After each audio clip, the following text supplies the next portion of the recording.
भारत की दलितता, भूखमरी, कुपोषण, अत्याचार, भ्रष्टाचार, नानाचार, आतंकवाद, माओवाद, नक्सलवाद, उग्रवाद, जितने वाद विवाद है वो जाति की वजह से है। आप फुल पावर में है, इतने में पक्ष विपक्ष फुल पावर में है, तो जाति खत्म कर दो, वरना ईंट से ईंट बजा देंगे। गुलाम भारत में हमारे देश के ऊपर कर्ज नहीं था, लेकिन आज करोड़ों करोड़ों कर्ज हो गया है। मोदी जी के कर्ज का कटोरा लेकर के देश चला रहे हैं और विपक्ष का सशक्त जो दावेदार बन करके कांग्रेस सेवा दल के रूप में वहां भी देखा हूं नौटंकी। 100 में शासित 90 है, 90 ने ललकारा है, धन धरती और राजपाट पर 90 भाग हमारा है। कोल्हापुर संस्थान में आरक्षण दिया था, तब भी इस देश के ब्राह्मणों ने उनका विरोध किया था। लेकिन राजा अगर हमारा होता है तो उसका समाज ताजा होता है। तब हमारा राजा शाहू राजा थे। जब उनके जन्मदिन पर शाहू महाराज ने कोल्हापुर संस्थान में इस देश का पहला आरक्षण दिया, तो कोल्हापुर संस्थान में जो प्रशासन में ब्राह्मण थे, उन ब्राह्मणों ने शाहू महाराज का विरोध किया और कहा कि आपने आरक्षण के माध्यम से जिन लोगों को नौकरी दी है, वह लोग फाइल में उनको कागज ठीक ढंग से लगाना नहीं आता है, उनको कुर्सी में बैठना ठीक ढंग से नहीं आता है, तुम्हारे कुंबी को पेन चलाना नहीं आता है।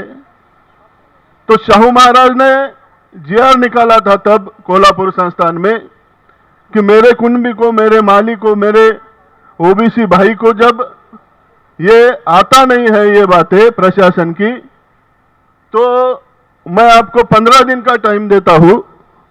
अगर 15 दिन में इन लोगों को ये सभी बातें नहीं आई तो मैं आपको नौकरी से निकाल दूंगा। 10 दिन में ही ब्राह्मणों ने अहवाल भेजा शाहू महाराज को कि अब ये सब आप लोगों को आता है, आपके लोगों को आता है।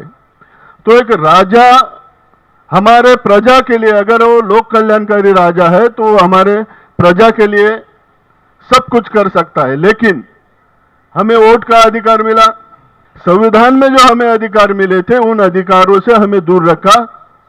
यह बात अभी सूर्य जैसा रोज निकलता है उतनी सत्य है।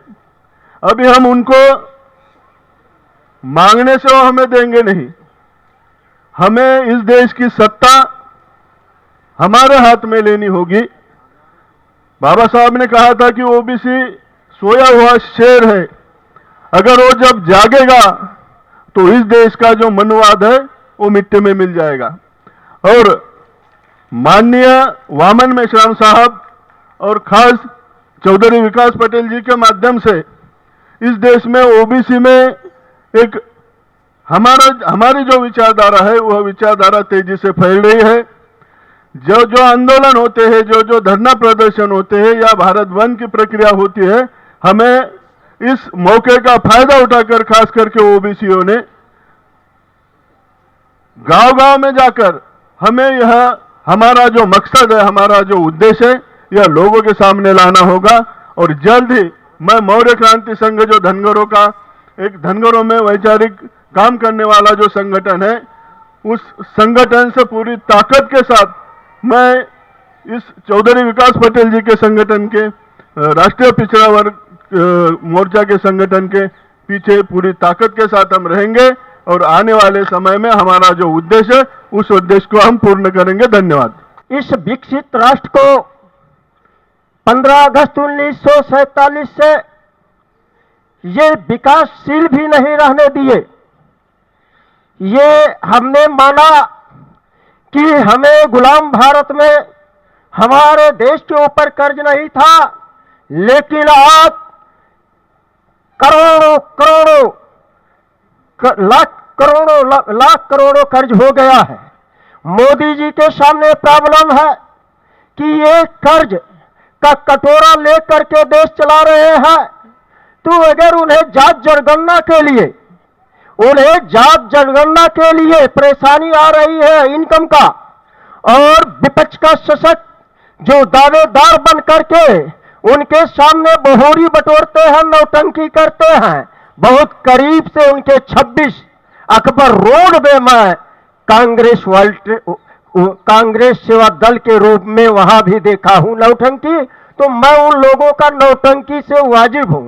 और वो जो ईवीएम के नाजायज पैदाइश आज के मेंबर ऑफ पार्लियामेंट हैं, जो आज का इंडिया, पूर्व का यूपीए और इनका असली सहयोगी एनडीए, ये दोनों लोगों की दलाली नाजायज तौर से ईवीएम से चुनकर आए वे सांसद कर रहे हैं। वो सचेत हो जा भविष्य में। अभी जितेंद्र भाई ने कहा, अपील किया, अनुरोध किया है विकास चौधरी से, अब ऐसे काम बनने वाला नहीं है चौधरी साहब। हमारी तो राय है कि ये अब सांसदों का ही घर घेर लिया जाए, उन्हें निकलने ना दिया जाए जब तक हम उनका समर्थन करते हैं। और मैं ये मेश्राम साहब से भी ऐलान करना चाहता हूं कि हम लोग तो कोरोना में किसान बचाओ देश बचाओ ईवीएम का मुद्दा लेकर के गए हैं। उस कोरोना में भी हमने उत्तर प्रदेश में 18 मंडलों के 18 बड़े जिले के 18 गांवों में फूस लगी थी, वहां भी हमने टेलर दिखाया है। तो ये राष्ट्रीय किसान मोर्चा पिछड़ा वर्ग मोर्चा के साथ है, और भारत मुक्ति मोर्चा का आपसूक संगठन होने की वजह से पूरे देश में फैला है। मोदी जी, राहुल गांधी जी और आपके जो पार्ट पार्षद है, वो लोगों सहित आपको सचेत करना चाहता हूं कि आपके पास बजट नहीं है तो जाति आधारित जनगणना मत करो। लेकिन जिस तरह से नोटबंदी का ऐलान आधी रात को करते हो, अब कोरोना के लिए आकर के ताली और थाली बजाने का बेवकूफी का हद पार करते हो, उसी तरह एक जायज काम कर दो। भारत की दलितता, भूखमरी, कुपोषण, अत्याचार, भ्रष्टाचार, नानाचार, आतंकवाद, माओवाद, नक्सलवाद, उग्रवाद, जितने वाद विवाद है वो जाति की वजह से है।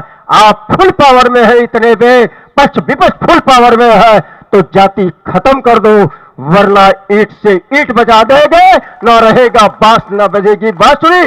माने मेश्राम साहब का इंतजार है, सांसदों का घर घिराने का आदेश दे। यही समर्थन में जितेंद्र का मैं भी अपील करता हूं आज ही। धन्यवाद।